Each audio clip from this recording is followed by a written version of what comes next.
शौकत यूसुफजई साहब, क्या हमाद हसन साहब कह रहे हैं कि बर्फ पिघली है तो ये सब कुछ हुआ है, यानी ये स्मूथ ट्रांजिशन अचानक नहीं हो गई, इसके पीछे जो है वो बैरिस्टर सैफ साहब की काविशें कारफरमा है, कुछ बर्फ पिघली है, कुछ चीजें हुई हैं, तो उसके नतीजे में ये सारा कुछ हुआ है, रास्ता हमवार हुआ है। बिस्मिल्लाहिर्रहमानिर्रहीम, बहुत शुक्रिया। देखें, ये इनकी अपनी पैदा करदा थी वफाकी हुकूमत की। जिस दिन सुहेल अफरीदी नामजद होता है उसी दिन तारड़ साहब आके प्रेस कॉन्फ्रेंस करते हैं, इल्जामात लगाते हैं। उससे उन इल्जामात की क्या हकीकत है? कोई लाके बताए ना कि जी ये सहूलतकार है, ये फंडिंग लेता है, तो कोई सबूत लाए ना, या फिर माफी मांगे कौम से कि हमने गलत बयानी की है। ये जो तलखियां पैदा करनी थी वफाकी हुकूमत की तरफ से, फिर उसका जवाब भी तल्ख आया। फिर कहा कि जी ये तो रियासत के खिलाफ बयान दे रहा है। वो रियासत के खिलाफ बयान नहीं था, वो PMLN को जवाब देना था, उन्होंने दे दिया। अब देखिए, अफगानिस्तान का जो इशू है, अगर अफगानिस्तान हो, इंडिया हो, कोई भी हो, पाकिस्तान पे हमला करे तो जवाबी कार्रवाई करना पाकिस्तान का हक है। यही पार्टी की पॉलिसी है, हम उसको सपोर्ट भी करते हैं और साथ अपनी फोर्सेस के साथ भी खड़े हैं। तो ये जो कहना इनका, ये भी बयानिया नाकाम हो गया कि जी ये तो फोर्सेस के खिलाफ है, ये तो अपनी रियासत के खिलाफ है। भी हमने कौन सी रियासत के खिलाफ बात की है?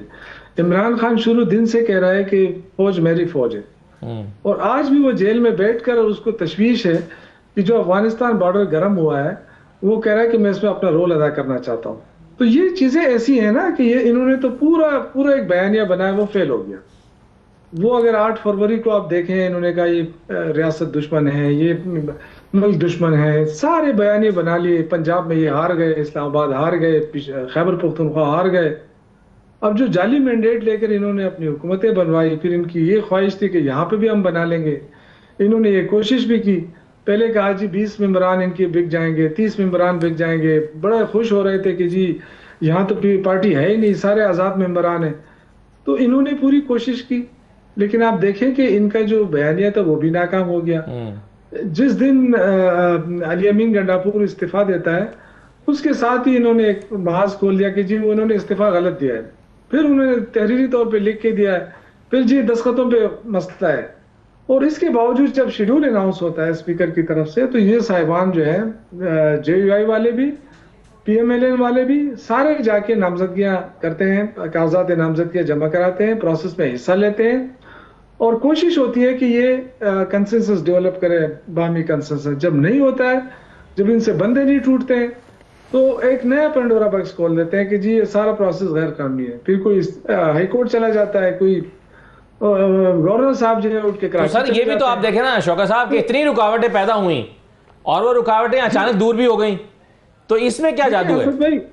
असद भाई देखें, रुकावटें तो इन्होंने खड़ी कर दी, लेकिन जब इनको पता चला कि ये कानूनी तौर पे इनकी कोई दम नहीं था ना इनके बयानिए में। जब हाई कोर्ट भी गए तो हाई कोर्ट के जज ने भी पूछा कि ये तो लाजमी है ना कि जो बंदा आईनी ओहदे पे काबिज फायज हो, वो टेंडर करता है रिजिग्नेशन। लेकिन ये तो कहीं नहीं लिखा है ना कि वो गवर्नर जो है उसको तलब करेगा, या गवर्नर जो है वो उसे कहेगा कि जी सब्र करो, मैं मुतमईन हूं या नहीं हूं। अली अमीन गंडापुर तो चीख चीख कर कहता रहा कि जी मैंने रिजाइन कर दिया है। फिर उसने आके असेंबली में भी कहा, इसके बावजूद वो कहते रहे कि जी इनका प्रोसेस गलत है। तो मेरे ख्याल से इन्होंने अपना पूरा जोर लगाया, लेकिन जब इनको पता चला कि बंदे नहीं टूट रहे हैं, जो आजाद मेंबरान भी हैं, देखे इलेक्शन कमीशन का भी तो इन्होंने सत्यानाश कर दिया ना जी। इलेक्शन कमीशन से इन्होंने रातों रात फैसला करवा दिया कि जी सबको आजाद डिक्लेयर होता है कि हम सांगा मांगा की सियासत करें। तो वो सांगा मांगा की सियासत इनकी नाकाम हो गई। यहाँ पे कोई हार्ड स्टडिंग नहीं हुई, बहुत अच्छा रोल प्ले किया। चलिए अब ये अगर सही आप कह रहे हैं कि ये एक असद भाई एक चीज मैं बताऊं, देखिए इन्होंने कहा कि ये जो है ना सियासी लोग नहीं है, ये सियासी जमातों से बात नहीं करते। आप देखें कि जुनैद अकबर की क़यादत में हम मुस्लिम लीग नून के पास भी गए, हमारे पास अक्सरियत थी, 92 मेंबर थे हमारे पास, इनके 53 थे। इसके बावजूद हम अमीर मुकाम साहब के पास भी गए, हम ANP के पास भी गए, JUI के पास भी गए, मैं खुद उसमें शामिल था वफद में। तो हमने तो पूरी कोशिश की कि कंसेंसस आ जाए, क्योंकि जिस तरह खैबर पख्तूनख्वा के हालात हैं, उन हालात में तकाजा करता था कि जब हमारी अक्सरियत है तो उस अक्सरियत को अकलियत में बदलने के लिए जो ड्रामे करते रहे, तो वो तो कोई अच्छा नहीं था ना सूबे के लिए ना मुल्क के लिए। फ्रंट लाइन सूबा है, अगर आप इसको सपोर्ट नहीं मगर आप ये कहते हैं कि अगर आप शौकत साहब ये कह रहे हैं कि ये रुकावटें इसलिए दूर हुई क्योंकि ऑपोजिशन के पास कोई चारा ही नहीं था और उनके पास कोई रास्ता ही नहीं था कि ना वो बंदे तोड़ सकते थे, ना वो अदालत में उनके पास स्ट्रॉन्ग पॉइंट था। शौकत यूसुफ साहब वो कहते हैं कि आपके बयानिए में तजाद है। एक तरफ आप ये कहते हैं कि हम दहशतगर्दी के खिलाफ जंग में सिक्योरिटी फोर्सेस के साथ खड़े हैं, ये हमारी फोर्सेस हैं, हम इनके साथ खड़े हैं। दूसरी तरफ आप दहशतगर्दों के खिलाफ ऑपरेशन होने देना भी नहीं चाहते। तो आपके बयानिए में तजाद है, आप इस तजाद को ख़त्म क्यों नहीं करते? देखिए, तजाद नहीं है, सिर्फ बयानिया जो है वो जो PMLN वाला अपना बयानिया बनाती है ना, वो कहते हैं कि इस बयानिया को आप भी अडॉप्ट करें। जो हम कहते हैं ना कि जो ऑपरेशन के हवाले से जो बात करते हैं, हम देखें हमारा कितना 20-25 साल तो हो गए ना कि दहशतगर्दी का सामना है सूबे को, और इसमें कितने ऑपरेशन हुए आपके सामने। ज़रब अज़ब हुआ और ऑपरेशन हुए, स्वात के अंदर हुआ, वजीरिस्तान में हुआ, उसके बाद कितने ऑपरेशन हुए। तो असल इशू है उस तरफ आना चाहिए, और वो वफाकी हुकूमत नहीं आना चाहती उस तरफ। वो है क्रॉस बॉर्डर टेररिज्म को रोकना। वो कैसे रोकेगा जब आप अफगानिस्तान हुकूमत से दो टोक बात करेंगे। अब जो सिलसिला शुरू हुआ है मेरे ख्याल से कि अफगानिस्तान को एंगेज करना चाहिए। अफगानिस्तान से अब वक्त आ गया है कि आप दो टोक बात करें।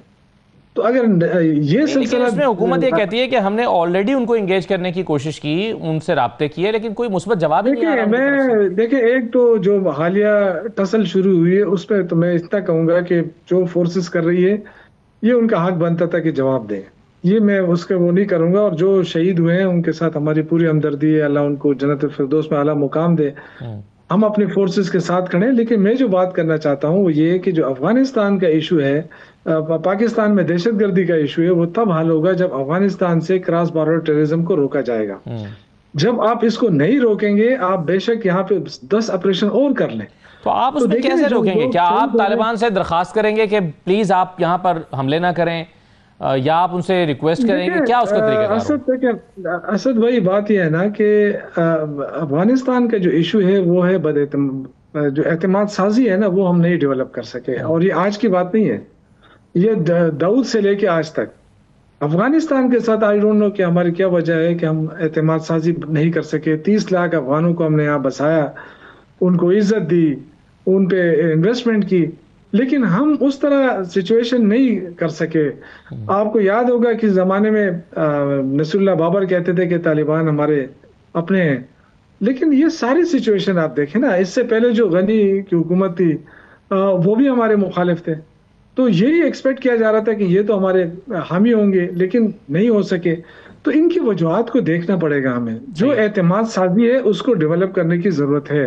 अफगानिस्तान को आप हटा नहीं सकते, आपका हमसाया मुल्क है, इस्लामी ब्रदर मुल्क है, लेकिन जो कुछ हो रहा है अफसोसनाक है, वहां से हो रहा है वो तो इंतहाई अफसोसनाक है। उनको तो ये रियलाइज करना चाहिए था कि पाकिस्तान ने उनके साथ कितना अच्छा सलूक किया है, उनके लोगों के साथ कितना अच्छा सलूक किया है। लेकिन हमारी बदकिस्मती है कि हमारा फॉरेन ऑफिस जो है वो इस चीज को अभी तक वो नहीं कर सका, उन लोगों का एतमाद नहीं जीत सका, जिसकी वजह से वो इंडिया की तरफ देखते हैं हर काम में। और आज भी आप देखें मुत्तकी साहब जो आज गए हैं, उन्होंने जिस अंदाज से प्रेस कॉन्फ्रेंस की है, वो तो मेरा नहीं ख्याल है कि पाक अफगान हमारी जो पॉलिसी है उसके मुताबिक है।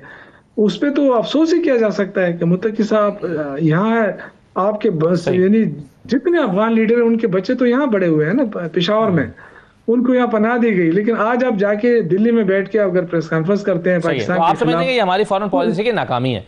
बिल्कुल ठीक है, चलिए इसका जवाब तो मैं नाकामी है। मैं अगेन ये कहूंगा, देखें असद भाई, अगर आप मैंने कल भी कहा था, जब एक और शो में भी कहा कि अगर आप 2 हफ्ते 3 हफ्ते अमेरिका में गुजारते हैं, हमारा वजीर खारजा, और कुछ हासिल नहीं होता है, लेकिन आप सिर्फ चाय पी के आते हैं काबुल से, तो भाई 2 रातें वहां भी गुजार लो ना, उनके साथ गुजार लो, उनके साथ बातचीत कर लो, एतमाद साजी बहाल कर लो। सही है। और इसमें इमरान खान ने जो ऑफर दी है, मेरे ख्याल से देखें वो आज भी पाकिस्तान के बारे में सोच रहा है। सही तो आप उनको सजा देते हैं, लेकिन उससे तासुर ये गया कि वो अपने बारे में भी सोच रहे हैं कि मुझे पैरोल पर रिहा कर दें। लेकिन हमाद हसन साहब, मैं इस पर आपकी राय लेता हूं सर। तो पैरोल पर रिहा करने से ही तो बात चलेगा ना, आप उसको छोड़े कि वो बात कर ले, आपसे तो नहीं हुआ। ये पैरोल पर रिहाई वाला मैं वो बात कर ले।